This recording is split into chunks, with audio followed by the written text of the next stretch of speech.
Unlike most, I experienced my first culture shock when I came to Hopkins in a place that you'd never expect. Walmart. I was dorm shopping with my mom, and I was in shock the entire time because it was the most Black people that I had ever seen in one space in my entire life. And I just didn't know what to do. I remember asking my mom, should I say hi? She was like, no, stop, like, we need to keep shopping. I carried this excitement about being around a diverse community with me through my time at Hopkins. See, I'm from Arizona, a state with a Black population that's somewhere around 3%. And compared to my hometown, Hopkins was very diverse. I was able to make a lot of Black friends when I came here, more than I ever had. I found out that most of the Black students on this campus don't necessarily have the exact same ethnic background that I do. I am the daughter of a white father and an African American mother. And most of the Black students on campus are first or second generation African and Caribbean immigrants. But I was able to make so many good friends in my first few weeks here, so I got very excited to learn more about the new cultures that I was around. I found that a great way to do this was to go to different African diasporic meetings around campus. So at the beginning of my freshman year, I went with my new friends to an ASA meeting, or African Students Association. When we got there, the room was packed. There weren't even enough seats for everybody. And the room was just buzzing with this excitement of mostly freshmen in there, sharing how it was the first time that they had been in a room of that many Black students since they had gotten to Hopkins. So the meeting began, and the crowd and the audience got a chance to introduce themselves and say their names and where they were from. The crowd started erupting into cheers whenever people from the same countries that were called out were able to recognize their home countries as well. And it was such a special moment for me because I had never seen such an unbridled expression of joy for diversity in the Black community. So then it was my turn. I said, hi, my name's Kendall, and I'm from Arizona. And, you know, there was some polite applause, but it was nowhere near the volume that was given to other students. I tried to push away my disappointment in the moment and focus on applauding loudly for everyone else who was there. When I got back to my room later that night, I couldn't stop thinking about the sadness and loneliness that I felt. Why couldn't I just be happy to be in a room of so many Black students like I had been in that Walmart? I felt jealous of students who had a home country that they could relate to other students through. And what's worse was I felt guilty for feeling jealous. I had no idea how to process these feelings, and I felt so alone. Processing these feelings has taken me a very long time. Like, it didn't go away overnight or over a semester or even a year. And it's something that I continually think about to this day. One of the ways that helped me resolve these feelings was by getting more involved in the Black community. I joined the executive board for the Black Student Union my sophomore year, and I was able to engage in dialogue with similarly diverse Black students on campus and talk about systems of power and how they work against the entire Black diaspora. Of course, in addition to this, I kept going to different diasporic meetings on campus. For instance, I will be going to the ASA fashion show Saturday here at 6:30 p.m.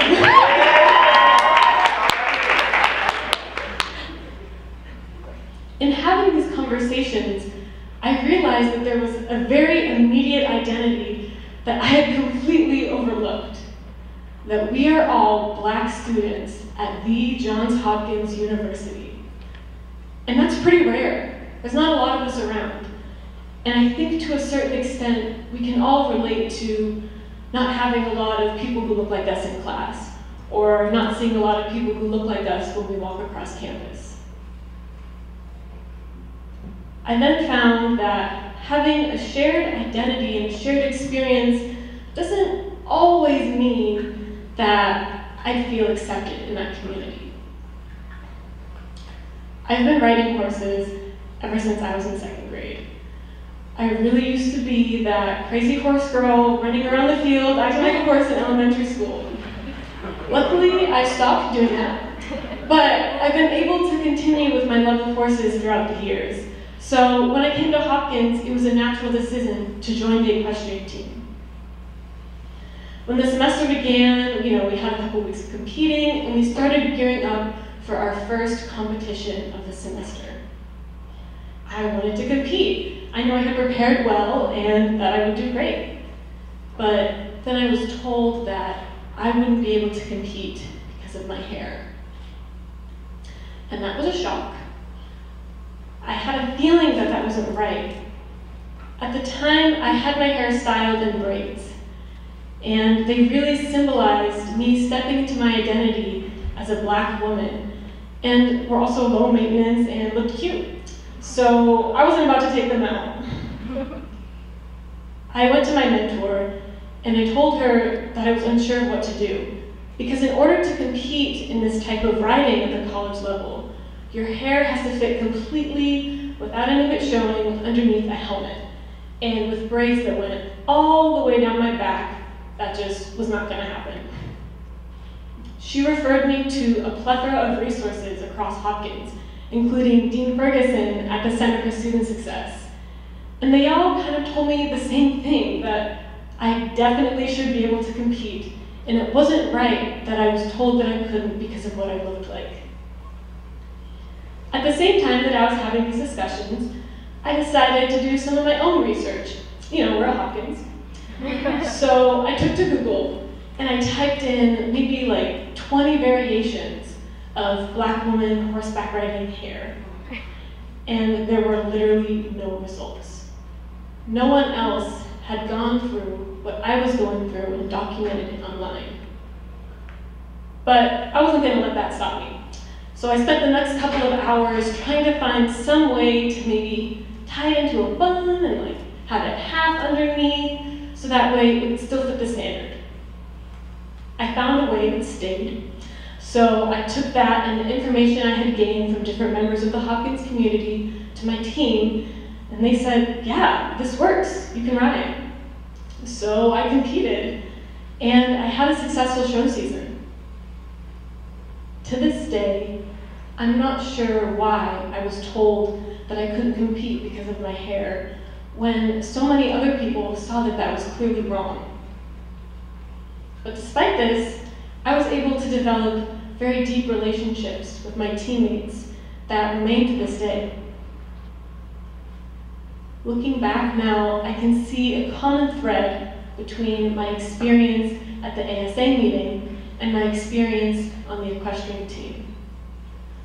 Both times I had tried too hard and relied only on my success in the situation as if I could find people who related with my exact identity.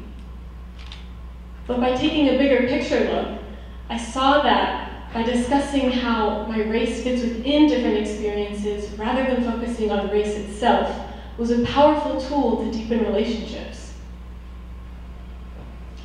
And I'm glad that I spoke up about the challenges that I had. Maybe I'm not the only one.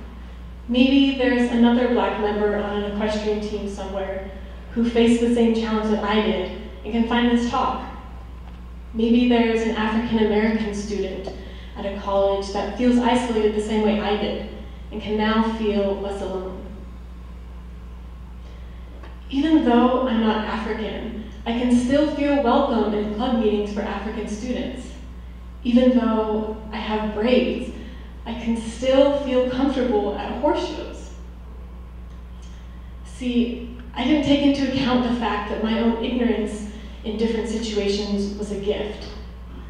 As I mentioned earlier, I'm from Arizona, so I just had no idea how to interact with a diverse group of Black people, and that scared me away from even entering the room. But now I know that my ignorance is a good starting point to begin conversations. Since my ignorance is all that I have, why not use that as an opportunity to learn as much as possible? As soon as I started viewing situations this way, the same places that I once felt intimidated by quickly became exciting spaces for me to learn more. And then I started doing some more thinking. How can I be more inclusive? How do the things that I do and say uphold preconceived notions of what people can and can't do based off of who they are? Because of the experiences that I went through, I want to be 100% sure that I don't make anyone else feel the same way that I did as a result of something that I might flippantly say or do. All of these experiences came together and made me realize who I am and what's important to me. My story isn't singular. So many of us may feel like we don't fit in within our respective communities, not just racial. I'm Black, I'm vegan, I love riding horses, and you guys are gonna roast me, but the first rap album that I ever listened to was by J. Cole. But you know what? I'm proud of that, and I'm proud of the journey that was part of to get me here. Be proud of the process for yourselves as well. The next time you're going to a new club meeting, or talking to a new group of friends, or you're at a new school, remember that moment if you feel uncomfortable. Remember the moment and how it feels, and know that the memory will last, but the feeling won't, as long as you make the conscious effort to think about and process why you feel that way. The first time that I was confronted with this was when I went to a Walmart. But what will your first time with this be? They say that courage begins with showing up and letting yourself be seen. So here's the conversations, not only with others, but also with yourself. And that may help you find that courage. Thank you.